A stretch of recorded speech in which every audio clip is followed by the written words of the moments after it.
Welcome to Kyle Anthony's UFC Betting Show. I am Kyle Anthony, and welcome to the podcast. Welcome to the prediction show for UFC 263, Israel Adesanya versus Marvin Vettori. We're going to talk two prop bets, two nice plus money prop bets we're going to talk about here on the show today. We are coming off a 3-2 performance on our client plays last weekend. Little upset about the main event, but we did hit on our two top plays. Both 4% best bets did come in. I do have two 4% best bets again for this card. Link down in the description if you want to take a look at those plays. But we will talk some prop bets here. But before we jump into this, the thing that really bothered me, I mean, we did have some nice plays. We hit Latifi at plus 180. It was, some nice profit there that we ended up coming home with. But I gotta say, that main event with Augusto Sakai, I mean, the thing that we liked about Sakai was really that he was going to have that pressure, move forward, really smother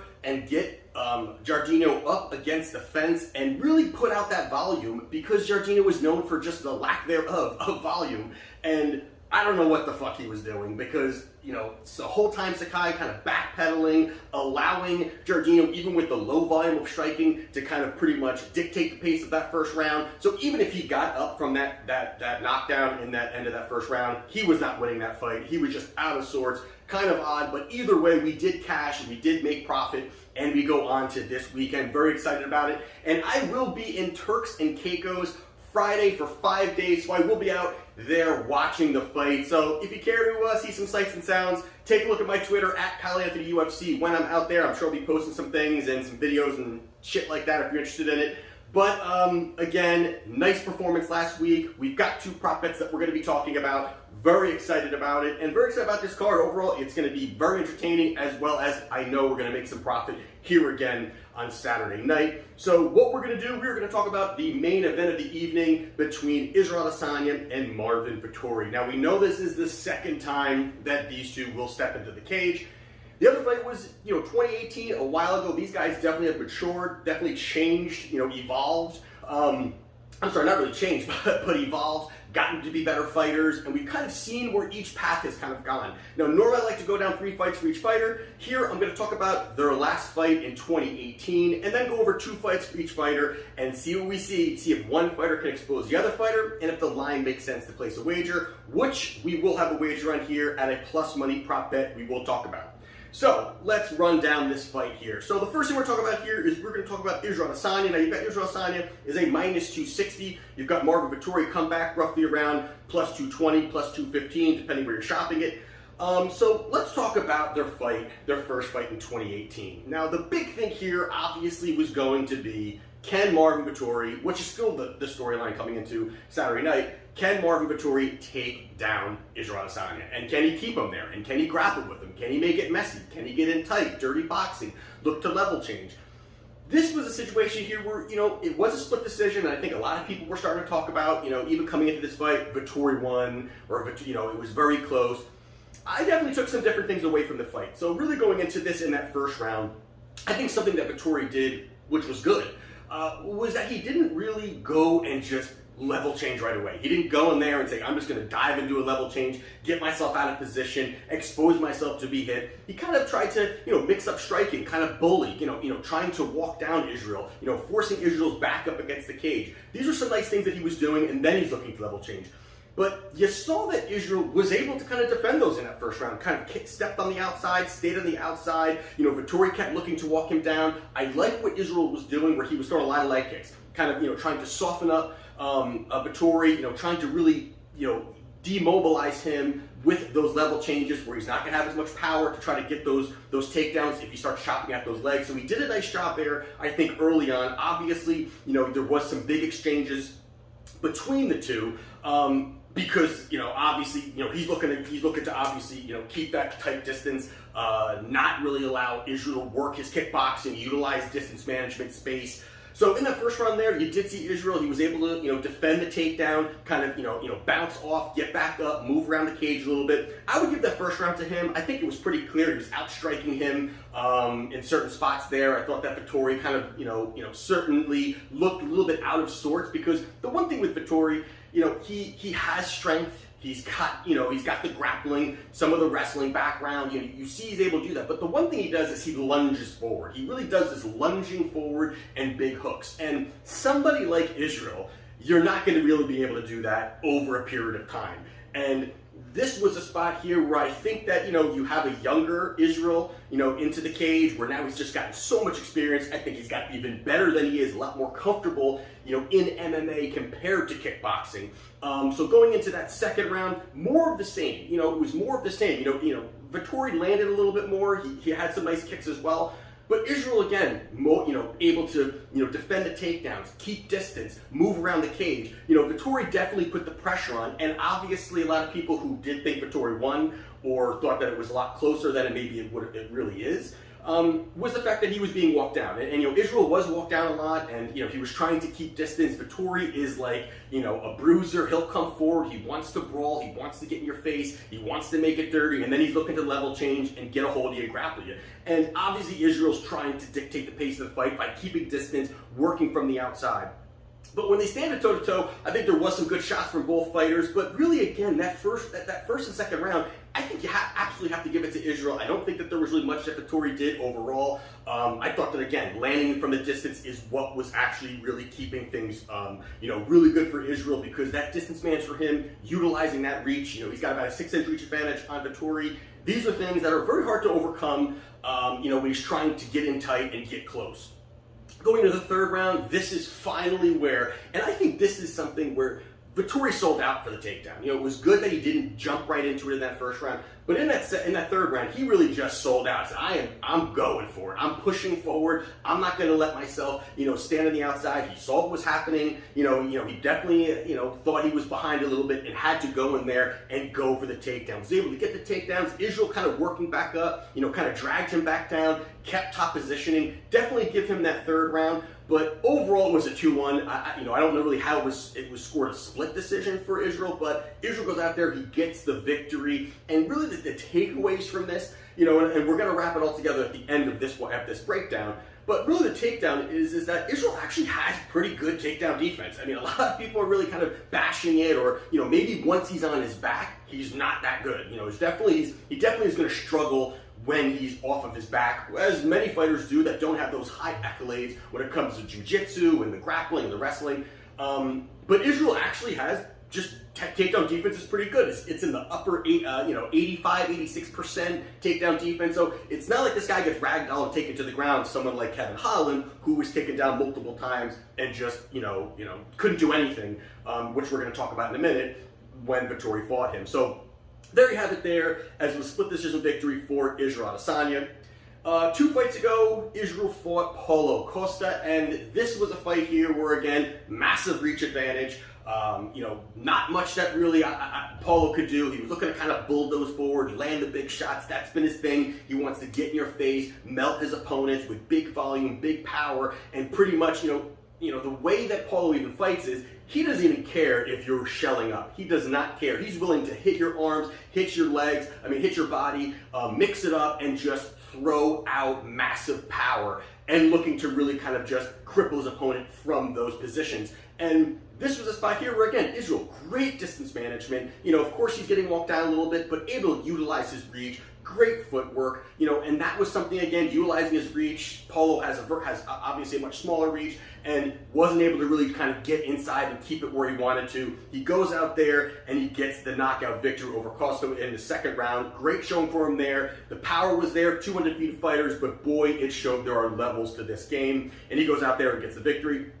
Now, most recently, I'm not going to get too much into this because it's a different weight class, but Israel Adesanya went up to face Jan Blachowicz. Now, I did think that Israel was going to win that fight, and he did not. And definitely the going up in weight, I know he kind of tried to stay, he didn't want to gain too much weight, but I think the biggest advantage, and even going back and watching this, was the things that make Israel so great in the middleweight division, he's not able to do in a higher weight class. And really it's going to come down to the reach, starting with the reach, really. And the reach, the fact is that it was like about a 2-inch reach advantage for Israel, where he is so used to just working the rangy combinations, and really being able to utilize his great footwork with that, always having such a great reach advantage. And against Blachowicz, he was a 2-inch reach advantage. Definitely a lot different, and I think those kind of combinations where he's throwing a nice output and where he's looking to kind of just be out of reach, Jan's landing, and he's actually in striking distance. I think that really threw off Israel. Not only that, but also the power. I think the power was a difference maker as well. I think that when he was getting shot, and when he was getting hit, he's starting to realize that this doesn't feel like my division that I've been king for a while on. This definitely does not feel like it. And that, I think, also he became risk averse. He said, you know what, I'm going to just try to stay on the outside, maybe outpoint him, instead of that killer mentality, that sniper mentality that Israel always has when he's fighting guys in his division. This was a situation where Jan really, I'm not really the biggest on Jan's skill set, to be honest with you, but he does what he does, and it seems to work and get him victories. And this was a spot here where I thought the striking would be a lot, but really the power, the strength, and the reach advantage, or really nullified the reach advantage for Israel, was the difference maker here. And I think that was a big reason why he did not win that fight against Blachowicz, but he goes out there and loses a decision victory against Jan Blachowicz. Now, at our side, we've got Marvin Vettori. Now, 2 fights ago, he fought Jack Hermansson. Now, this was a very interesting fight because you got 2 guys who are going to be looking to grapple. But I got to say, the one thing that I was impressed by was what Vettori did with the grappling against Hermansson. And there were spots where, Jack was on top, or Jack took him down, and he was able to kind of roll out of the position and be on top control over Hermansson. There was really great spots in there that he looked great. He won the early rounds, and then it almost looked like Vettori was going to start to kind of slow down. This was okay. This is where he's going to slow down deep into this fight. And, there was about 1 or 2 rounds in there where it started to look like, maybe 1.5 rounds, really, where it started to look like Hermansson was going to take control of the fight. And Vettori dug deep, went in there, ended up finishing the fight strong, got the victory out there. It was a good decision victory for him, a sweeping decision victory for him. But I was very impressed by the grappling. Now, this is obviously a very different stylistic matchup we're going to see compared to Saturday night, but the fact that he was able to out-grapple Hermansson definitely gives him kudos, and definitely really shows his skill set overall. But Vettori goes out there and gets the decision victory. And then most recently, we're not going to dive into this one either too much, is against Kevin Holland. This was one where really Vettori, dominated the fight from beginning to end. Holland comes into this fight, has no takedown defense. If you want to see what not to do, pretty much this is what Holland does when it comes to takedown defense. He really, wasn't able to do anything, mauled on the ground, taken down.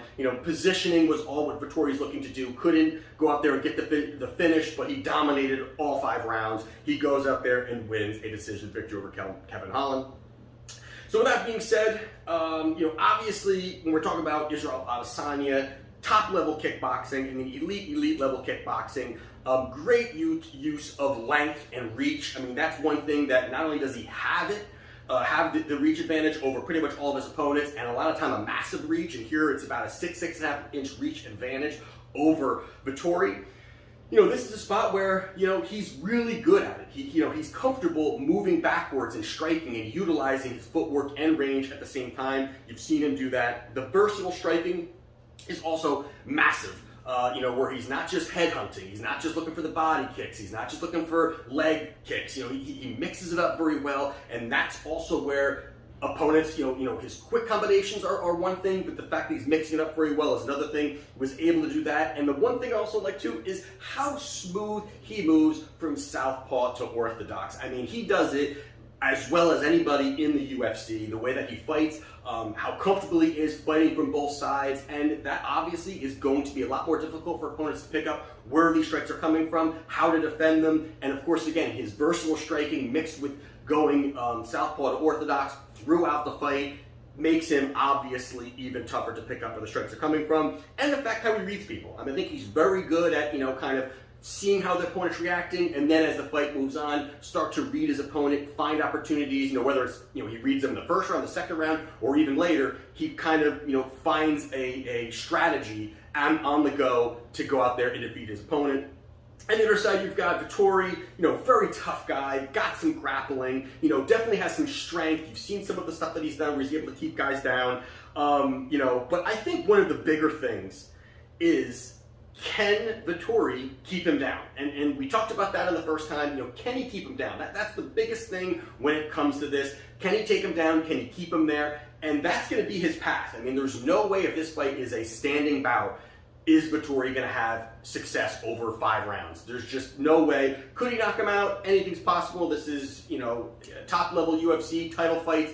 Anyone can knock out anybody. But I just think that the way this fight goes, I think that, when you look at some of the things, people talk about the cardio of Vettori, and, he's lasted in some of these fights. He's definitely got a little further.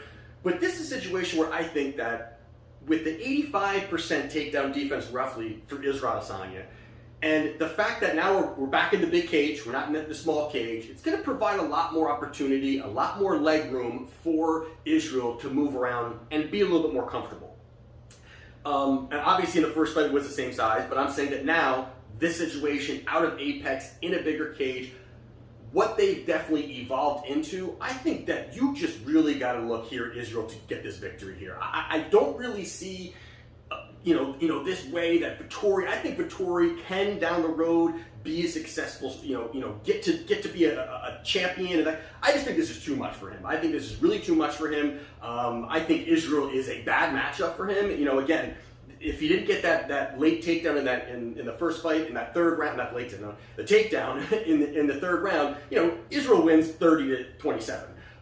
He did get the takedown. I just think this situation here, he's going to be risk adverse. He's going to be able to stand on the outside, pick him apart. But I think also that this is a spot where I think Vettori's going to be willing, when he cannot get Israel down, he's going to be willing to stand and trade. And that's just the kind of fighter that Vettori is. He is completely fine with, that's it. We're just going to scrap. We're just going to scrap. And the fact that there's a little bit of bad blood may push him more towards looking for that knockout instead of, some of the backlash that he got against the Kevin Holland fight where he couldn't get the finish and he was on top of him. Vettori definitely seems like an emotional fighter, and those who've seen the interview kind of seen that. So for me here, the prop that I'm going on here is Israel Adesanya winning by knockout, plus 190. I like this price here. You're getting off the big number. And I just believe that this is a spot where he's going to really remind everybody who he is. And this is a spot here, you've got him coming off the heels of a loss against Blachowicz where he didn't look that good. He pretty much looked kind of flat the whole fight. This is back in his home. This is back in his spot where he's going to be very comfortable, and I think he's going to look to put a stamp on this fight. And again, the striking are just worlds apart. I think that that's going to be, no way can Vettori sit there and outstrike him for 5 rounds. I think Israel chips away the legs, keeps moving forward, lands some big shots. I think middle to the end of this fight, you will see Israel Adesanya get that knockout victory. So again, this is not a client play. This is not a massive play. This is definitely, these props, I like to put, half a unit on compared to 3 or 4 on my client plays. So this is one here. I want exposure on this. I love the plus money here. I like Israel Adesanya to get this victory. But if you want to get off that big number, you take the winning by knockout plus 190 for Israel Adesanya. And then the other fight we're going to talk about real quickly is the co-main event between Deiveson Figueiredo and Brandon Moreno. This one here, now you've got Figueiredo is minus 250, and you've got Moreno is plus 205. Now this is another one here where I want to get off the big number, and I want to first quickly kind of go down their last fight also and talk about what I saw going into this fight, because I think there's a lot to take out of that first fight. And first thing, reason being, is I think that Figueiredo absolutely took him lightly. I think you see that when you first kind of look at that fight and you kind of watch it where, that first round, and maybe even, I would say leading into that second round, Figueiredo was, he definitely is a little bit more of a cocky fighter when it comes to his hands down, a little bit flashy, but he looked like he had, even moving into that first round, he had no respect for Moreno at all. And even you hear the announcers kind of say, he has zero respect for him. He was walking him down. He was right in Moreno's face right away, landing big shots, throwing monster shots. The one thing that Figueiredo was doing throughout this fight, and again, we'll kind of talk about round by round a little bit here, but he was throwing bombs. I mean, and he was throwing bombs from beginning to end, and he was willing to even when he missed, he's way out of position when he was missing. It didn't seem like that sharpshooter, that sniper mentality where he utilizes that striking, throws some big shots, level changes where he needs to, mixing it up. He didn't really have that in this fight. And I think because he thought he would walk into this fight, I'll push out that cardio, I'll push out a big pace, and I'm going to knock him out in that first or second round. When Moreno didn't go anywhere early in that fight, and he was just eating shot after shot after shot, that's where I think Figueiredo said, wait a minute, and even I think that, and again, the announcers kind of say it too, I forget who they were, kind of saying, I think Figueiredo didn't think Moreno would be here in that second and the third round. I think he thought, I'm going to steamroll through him, and I'm going to move on to the next fighter. And this was a spot here where I think the game-changing was that first round was Figueiredo, second round, I would say most of it was Figueiredo, and then until the game changer where really changed, I think, just the complexity of the fight, was when Moreno landed a big right hook, middle of that second round, and rocked Figueiredo. He kind of backpedaled a little bit, and that's, I think, where he knows he's in a brawl, he knows he's in a fight. Moreno ain't going anywhere, and this was spot here where I think, some takedowns were taken. You had Moreno who level changed a couple times, couldn't keep Figueiredo down, but level changed a couple times. He got back up. He was able to, strike back and forth. Then you did have the low blow that happened. I believe that was the third round. We had the low blow. He loses a point. There was a lot of things kind of going into that fight there where I think really a big part was, and again, Figueiredo was known for not the best gas tank, but he blew his gas early. And I think that he really did, although he lasted, and he still actually looked pretty good going into that fifth round where he still had volume. Even when he got rocked, he still was able to kind of, come back too, because Moreno rocked him in that fourth round, and it almost looked like Figueiredo was going to be dropped. So there was a lot of things going on there too, but going into it. But I think that definitely in this kind of fight here, there's a lot of different things when you want to take a look at their last fight, and am I reading into some of this a little bit too much? Am I not reading into it a little too much? But a big part of this is the fact that, and again, this is something that multiple people have talked about. This is not a rumor that Figueiredo had food poisoning the night before the fight. Now, how close was it to when he came back to the arena and he was getting ready for the fight? And that I'm not sure, but they said the night before, and Dana White has talked about this, that he had food poisoning going into that fight. Literally left the hospital and went to the cage. Apparently, that's what they say. That's massive. I mean, if you've got somebody who's sick, ill, whether he's vomiting, whether he's just not keeping fluids down, or whatever it may be, that's a big change compared to what's going to happen in this fight. And although Figueiredo I thought looked good, this is a spot here where I really believe that Figueiredo goes out there and he puts a beating on Moreno. I think he's going to be a little bit more smarter. I don't think that he's going to go out there and look for the big bomb right away, but I think he's just going to realize he can sit back for a little bit, wait for the big shots. I think he's a lot faster, better hand speed, bigger, stronger than Moreno is. The big thing with Moreno is that he just has a granite chin and he's able to take those shots. Here in this situation, I think that Figueiredo figured, I land a couple of my big shots, he's going down. He didn't. I think now he knows he needs to mix it up. He needs to work the body a little bit, something that he did a little bit later in that fight. I think he knows he needs to throw more leg kicks. He can't just headhunt because Moreno ain't going anywhere. So I think he mixes it up and he slowly starts to pick him apart, moving the same kind of thing, moving into the middle of the fight, moving into the later of the fight. I think he's going to land some big shots here. So for me here, I like Figueiredo via knockout plus 205. I think that is very juicy. Getting off the big number again here too. I think that it's absolutely possible that he can go out there too. And again, I've kind of teetered back and forth, even just inside the distance. If he's looking for the, if you kind of want to include the submission possibility, you've got inside the distance is plus 140. So these are good spots here. I think that there's a finish coming here on Figueiredo's side. I think he absolutely can go out there, get the job done. I think that again, he did not realize how amazing the chin is of Figueiredo. You could hit that guy with a brick and he ain't going anywhere. So he's gonna have to work the body, pick apart his legs, and then slowly, take him down and beat him that way. So I like Deiveson Figueiredo via inside the distance. You can go plus 140, or you can do the via knockout if you're looking for a little bit more juice at plus 205.